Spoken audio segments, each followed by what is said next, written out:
Hello, divine creations, divine marvels, children of God, and a very warm welcome to everyone who's joining in live, and a very warm welcome to everyone watching the recording of this video.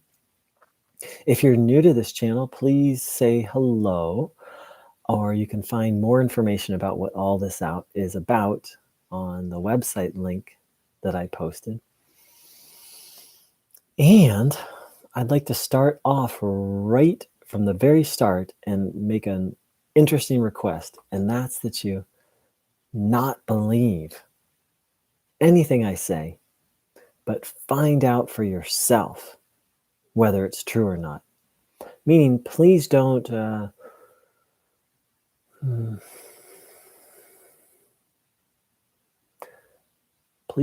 accept it. Don't accept anything I say, much less anything that anyone says, without thoroughly and deeply checking in with yourself. There's so much information out there of so many different kinds. And so today we're going to be talking about spiritual things. There's so much spiritual information out there, so many different teachings. And I learned the hard way that they're not all true, and that it's very important for each person to not just accept something as true because, oh, it's spiritual, or, oh, it sounds good, or, oh, when I think about it, I feel good, though that might be a step in the right direction. But to thoroughly investigate. So this channel, for anyone who's new, is dedicated to the teachings of Bruno Groening. And what he instructed people to do is to not be gullible, but to convince themselves of the truth. You know, I'd heard the word gullible for years, but I didn't know exactly what it meant. And what it means is someone who easily believes something. He also said, don't be incredulous, which means someone who is too quick to believe something. So Bruno Groening, and if I'm doing my job well, myself and anyone else who shares his teachings will encourage you to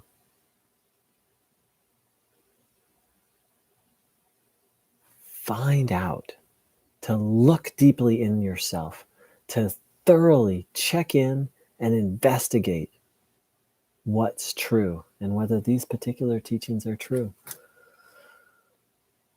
Very warm welcome to Lapiche. Hi, Luna. Hi, Forever Loving Everything.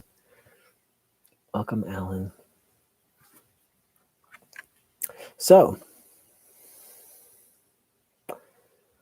Bruno Groening spoke often about the need for God. He would say interesting things like, God doesn't belong to us, we belong to God. And he'd say things like, and that's a direct quote, and another direct quote of his, what are we without God? I say with conviction, nothing. Now, so I was born in the 20th century. I'm imagining most people here, but maybe there's a few people born in the 21st century. But regardless, whether you're born in the 20th or 21st century, it's very easy to have the feeling of not needing God. There's advanced technology. There's so much, as I said, so much information out there. And we have these amazing computers with a few taps of our keystroke, we can learn practically anything. We can, if you have enough determination, you can teach yourself quantum physics.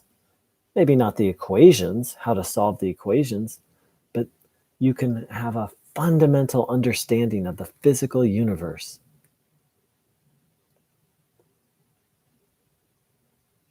We can have food delivered to our doorstep. We can hop on a plane and fly halfway around the world, or if we want to, fly all the way around the world. Maybe we'll need to land every now and then. If you have enough money, you can take a ride into outer space.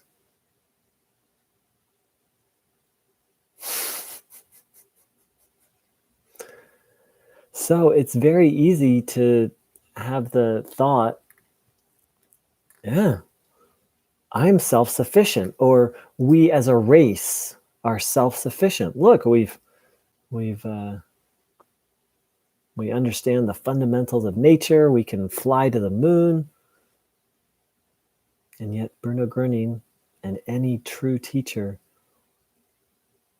would point out that this is absolutely not true.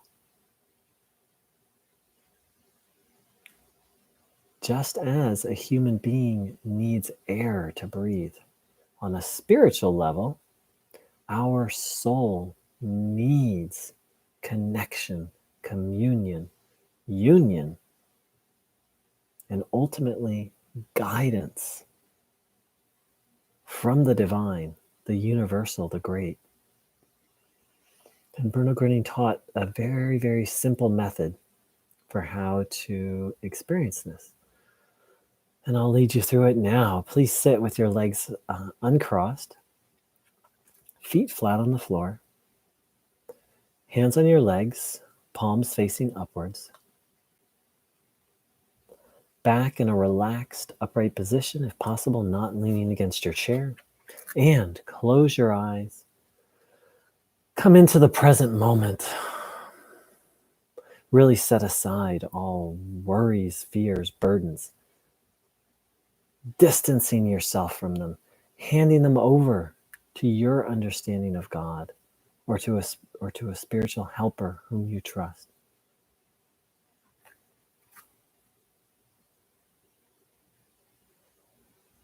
And then, having done that, then ask to receive the divine life energy and observe your body, noticing what you feel, having the will and intention to take that energy in. We'll spend a little time in silence, observing the body, intending to take in this good energy.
So when when describing tuning in, Bruno at least once said to welcome the peaceful quiet.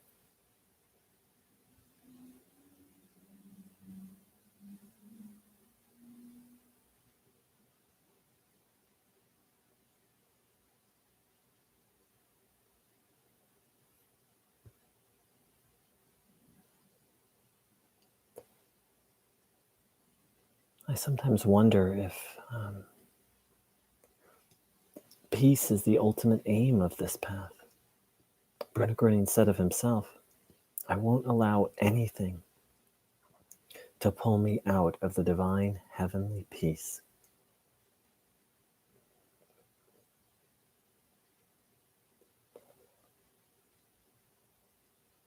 I went to a temple today where I sometimes find it helpful when I'm not able to find that peace on my own. I go to this particular temple. It seems to have a good energy. And once again, it helped me. I did some journaling and some reflecting. And as I was leaving there, I couldn't deny how powerful, how precious peace is. Just like anyone else, I have all sorts of plans and hopes and ambitions. But as I was driving home from the temple, I really felt, wow, this peace is precious. Maybe, maybe it's the most precious thing. Maybe it's more important than all my plans. And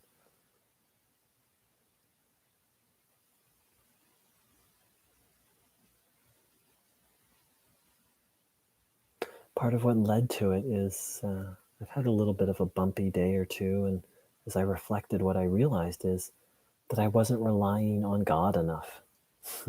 I was relying too much on myself and my own efforts and not focusing on the divine enough.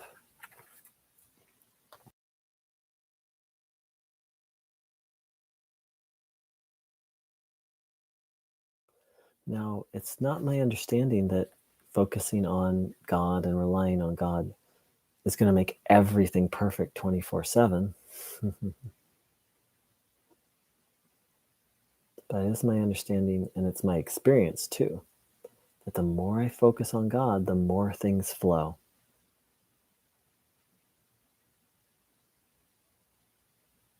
And of course, I have, and I assume everyone here has different levels of busyness, but I certainly have plenty of activities in my life. And so that's where, for me, the spiritual rubber meets the road is staying connected to God amidst my activities, staying focused on God. It's not easy. Some days it's easier than others.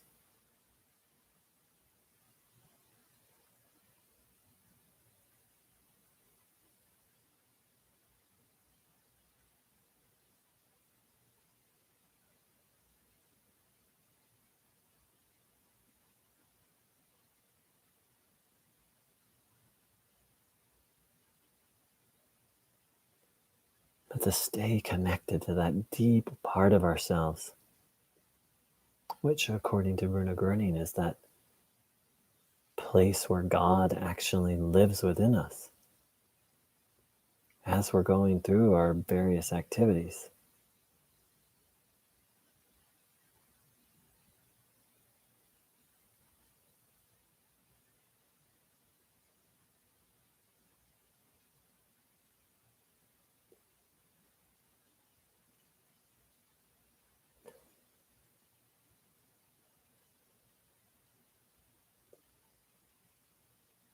In essence, to meditate while we're active, to turn life into a meditation. Easy to say, easy to think about, not so easy to do.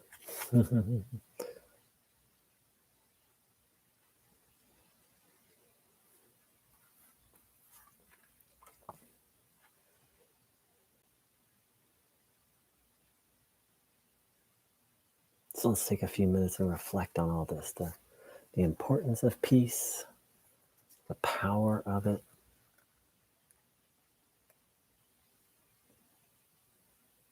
the ways that each one of us finds peace. And sometimes when things are bumpy and I don't know what else to do, I'll just do an extended period of tuning in. And the peace always comes. Sometimes it's a process to get there. And it always comes. So let's spend a few minutes reflecting on peace.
Lapiche wrote,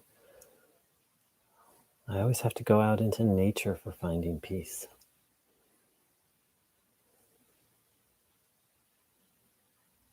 It's very powerful medicine for me, and I know for many people. And in fact, Bruno Groening said, when you when you're just bogged down in the negative thoughts, after giving them away, he said, look at nature.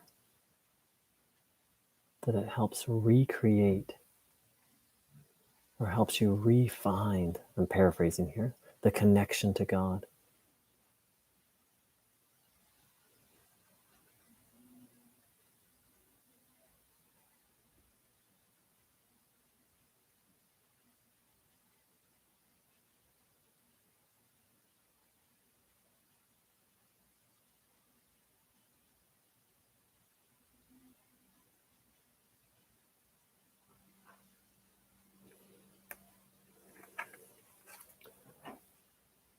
Hey, Pear. Pear wrote, I put my phone on airplane mode so no radiation and notifications can come through. Mm-hmm.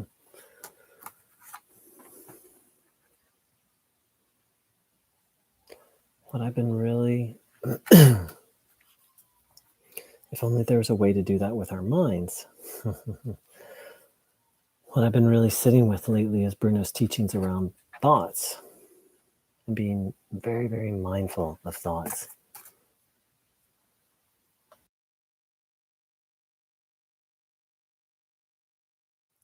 Said another way, being mindful of what thoughts we take in. It'd be so nice if we had an airplane mode for thoughts, though they're not all bad. But regardless, I had a very powerful experience a couple days ago. In fact, no, it was 2 days ago. So I went to the beach, which I haven't done in a while, and the water was very warm, and I took a little dip and enjoyed it, and then dried off in the sun and went for a walk and went to take another dip, another swim. And at this particular beach, there are buoys that a buoy is a marker in the water. And this particular buoy was to let boats know, that they weren't allowed in that particular area. And it was about maybe a quarter of a mile, a little less than a quarter of a mile. For those in Europe, that's about 300 meters. So it wasn't super far away, but it was a good distance from the shore of the buoy. And I saw it and I said, I want to go swim out to the buoy. And I started swimming. And almost immediately, I started having some very negative thoughts. Some very negative thoughts about sharks appeared. That, I was going to be, if I went out there, I'm sure, certainly I would be attacked by sharks.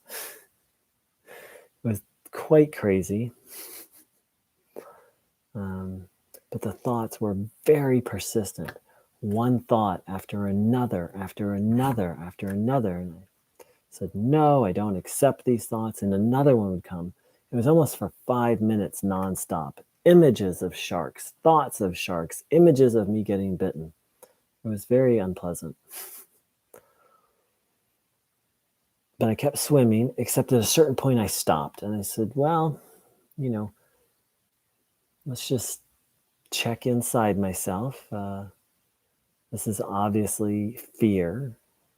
And Bruno Groening pointed out that fear is from evil and is evil. And, let's just check inside. Am I safe? And I just felt absolutely clear that I was safe and fine. And so I kept swimming, but the thoughts just kept coming one right after the other. Da-da-da-da, shark, da-da-da-da, shark, da-da, shark, shark, shark, images of shark. It was just like a broken record playing over and over again. And I knew they weren't true, but wow, when you have a thought like that again and again and again, it has power. And I see what Bruno Groening means when he said thoughts are spiritual forces. At a certain point, I was about halfway out, and I actually paused, and I turned away from the buoy back to the shore, and I really thought about going back to the shore. I wasn't really afraid of sharks, but it was more just like I didn't want to deal with the thoughts. But I kept checking in, and I'm like, no, I'm safe. And so I kept going, and the thoughts just kept coming. And then I got to the buoy.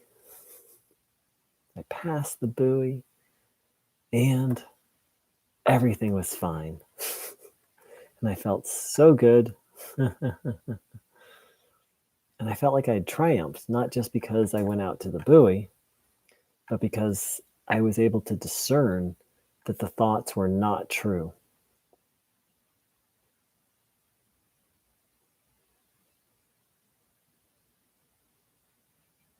The only thing that bit me that day was the water. And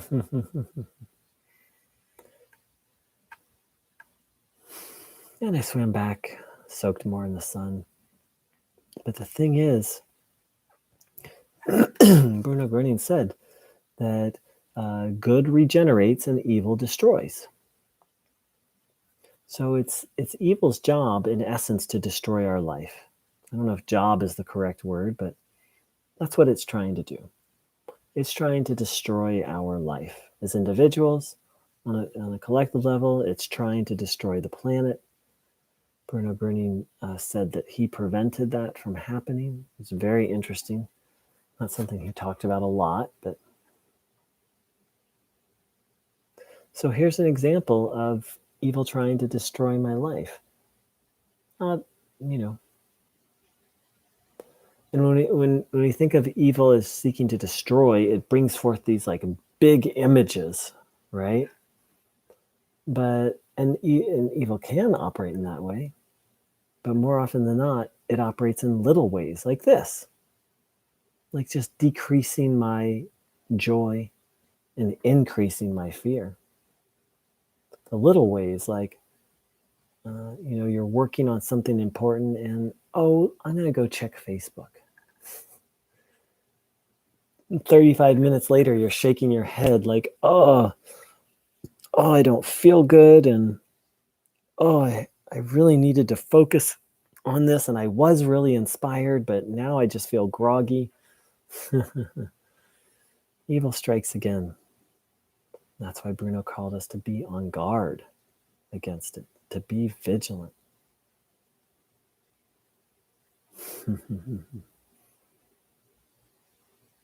And ultimately to check each thought to determine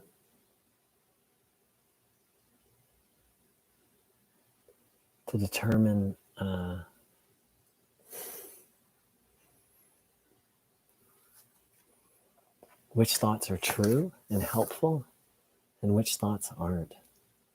So let's spend a little time taking in this good energy and watching our thoughts, really discerning one thought at a time, really checking in. Is this a good thought or not a good thought?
Thank you for ever loving everything.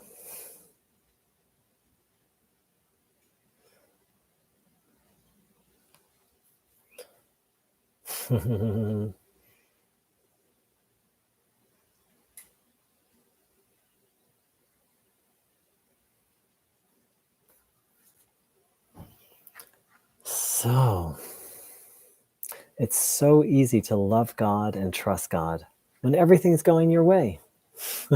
That's my experience. It's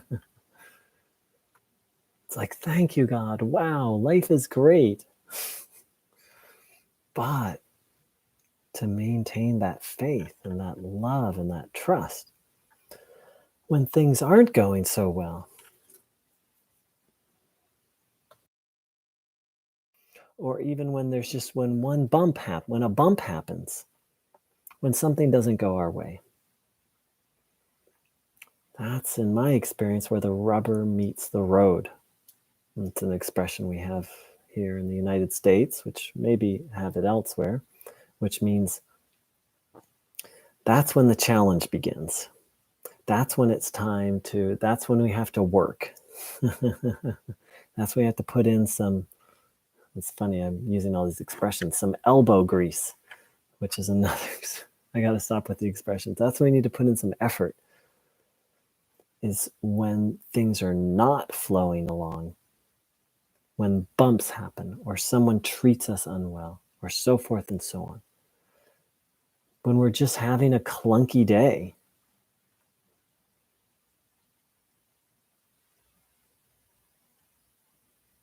to still trust in God, to still seek the divine connection. Almost always when I tune in, I feel something good. But every now and then when I tune in, I don't. And so when those times happen, to have faith that I'm still receiving the divine energy.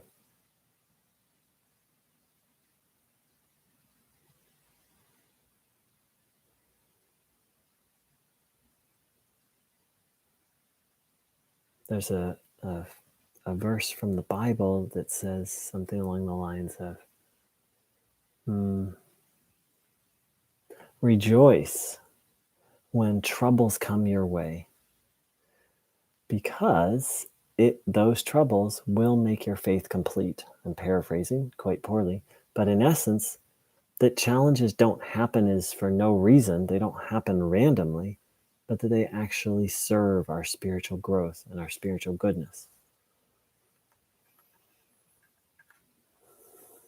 And to keep reaching for God, to keep asking Bruno for help, even when it seems on the surface that the help isn't coming,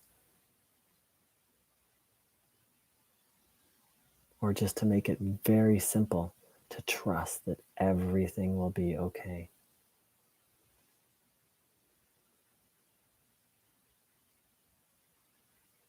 Oftentimes the situation is okay. It's just the negative thoughts that are telling us otherwise. Or maybe the situation's a little bump, but the negative thoughts will tell us that it's a catastrophe. End of the world.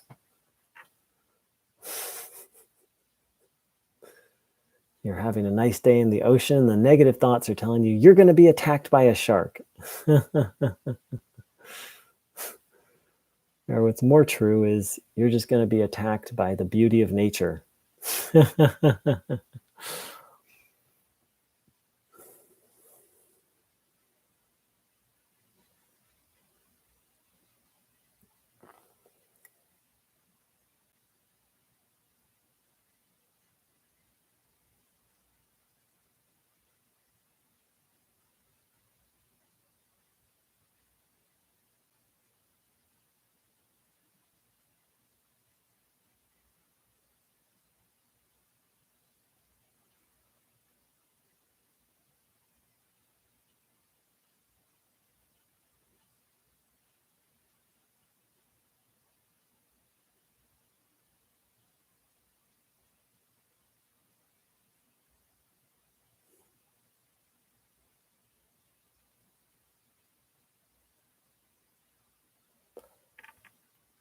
Bruno Groening spoke about rising above challenges.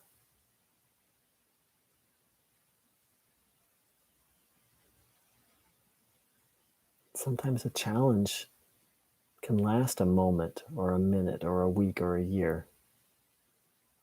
I was just listening to someone share the other day who's been in this work much longer than me, sharing that sometimes a healing will take 10 or 20 years. In fact, Alse from Norway, who some of you know, she does online community hours. I have a link to her website on my website. She founded the Bruno Groening Friends. Bruno Groening Friends of Norway. And she had one healing that took something like 15 or 20 years. It was a very serious heart condition. She had multiple relatives die of it, and she knew she had it because every year she would get an exam to monitor it. And it took quite some time. Can you imagine? And the faith and the persistence. So let's say you have a medical diagnosis of a particular illness, and it's killed multiple members of your family. And yet to still have faith. And, the years are going by, and Alse is very dedicated to this work and very dedicated to Bruno. And the years go by, and the medical tests are still saying, yep, you have it. But she just kept striving for it.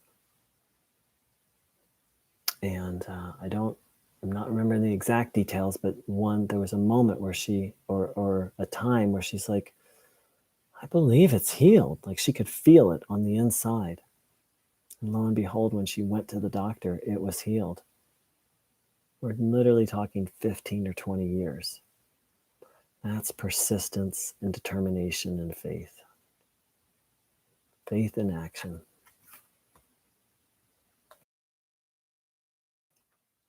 For myself, I've shared many times that one of the things I was healed from was bipolar 2 depression and dependence on bipolar medication. And so when I was put on the bipolar medication, it interfered with my sleep. So I was put on another medication to help me sleep. And actually 2 additional medications to help me sleep. And one of them, so in the end, I was on 4 medications, which is a lot and high doses of them all. So the first one I was able to get off very quickly within maybe 5 months of having found Bruno. The next one was very easy, on just if a couple of weeks, even if that. The third one took about 3 months. I tapered off of it. The fourth one, however, took something like, let me think for a moment.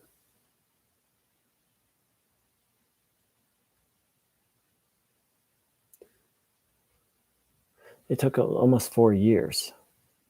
And the fourth one was a sleep medication. It took me almost 4 years to get to where I could sleep without it. And it wasn't easy.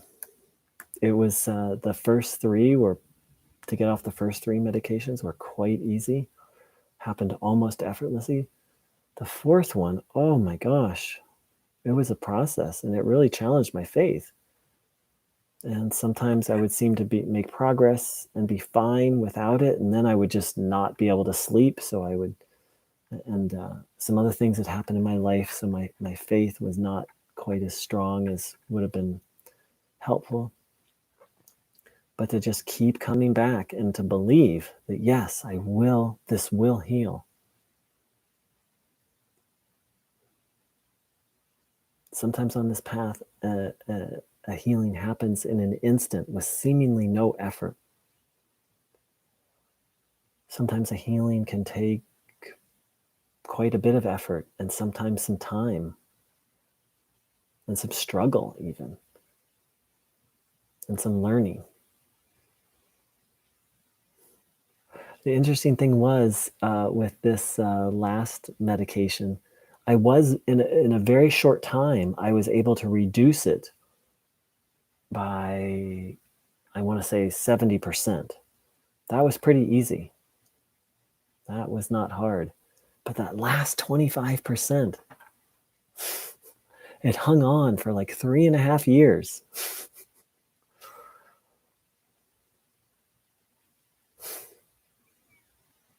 And got to a point where I no longer needed it. Thank you, God. Thank you, Bruno. So let's drop into the silence for a little bit. Giving away the idea of impossible.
All right, dear ones, I find myself without a lot of words today.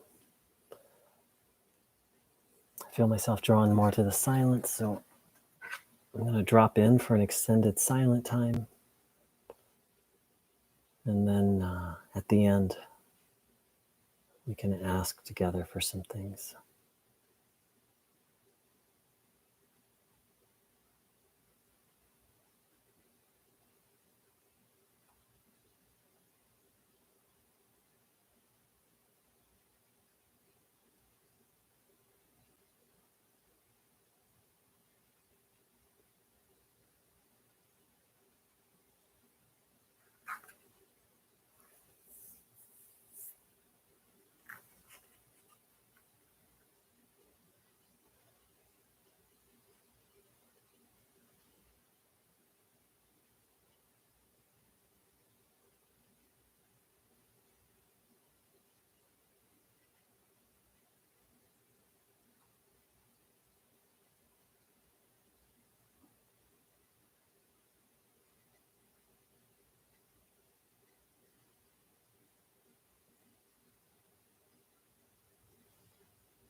All right, dear ones. Let's ask for everyone who attended today, for everyone who watches this video,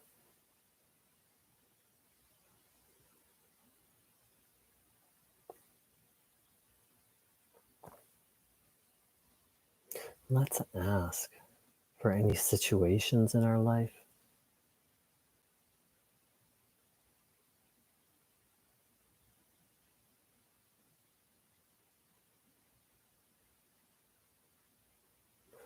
let's ask for those near and dear to us.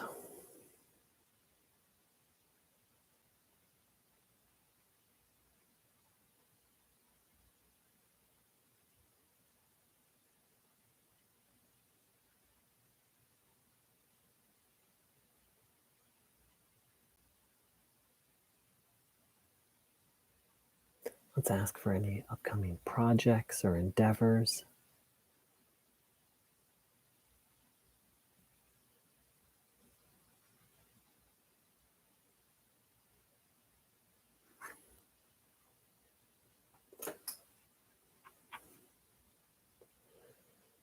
Let's ask for anyone who's harmed us, that we're harboring ill will towards.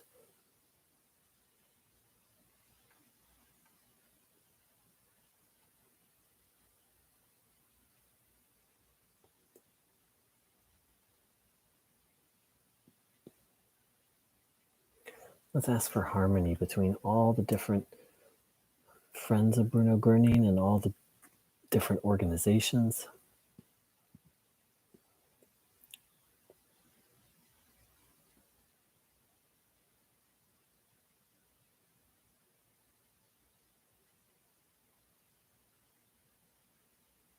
And let's meditate on and ask for our deepest heart wish.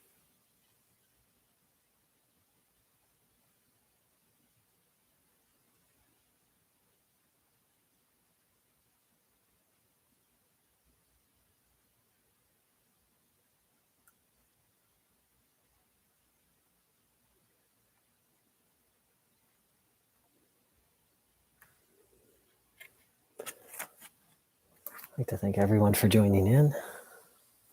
I wish you a beautiful, beautiful rest of your day. Mindfulness of your thoughts, connection to God.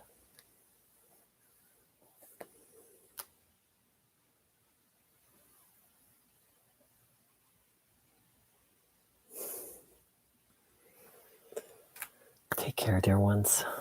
Big love.